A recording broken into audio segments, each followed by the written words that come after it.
അതിനാരുടെ അനുവാദമൊന്നും വേണ്ട. ഒരു ചായ.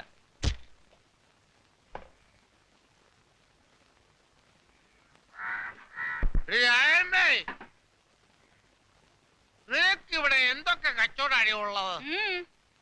മൂക്ക് മുട്ട കേറ്റിട്ടുണ്ടല്ലോ. ഓ കേറ്റിട്ടുണ്ട്. അത് നിനക്കെന്താടി? ഗോവിന്ദ മൂക്ക് മുട്ട കേറ്റിട്ടുണ്ട്. നിനക്കൊന്നും എന്നെ ഒരു വിലയില്ലേടി. ഒരു ചായ ചോദിച്ചാൽ, ഒരു കഷ്ണം പുട്ടി ചോദിച്ചാൽ നീ വലിയ മുതലാളിച്ചയാവും. പെണ്ണുങ്ങളായ നിലത്ത് നിൽക്കണം, അധികം കിടത്തുള്ളരുത്. ഗോവിന്ദ, മര്യാദക്ക് വീട്ടിൽ പോ.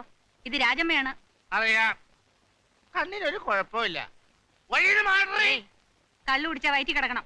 ശരീരം കേടാക്കാണ്ട് നീ നിന്റെ കാര്യം നോക്കി പോടാ. അത് വീട് പേടിപ്പിക്കല്ലേ.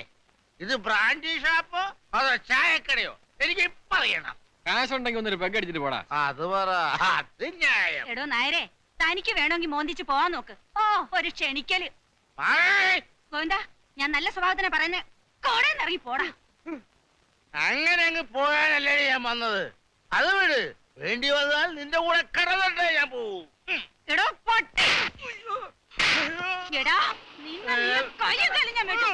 ഇറങ്ങി പോടാ.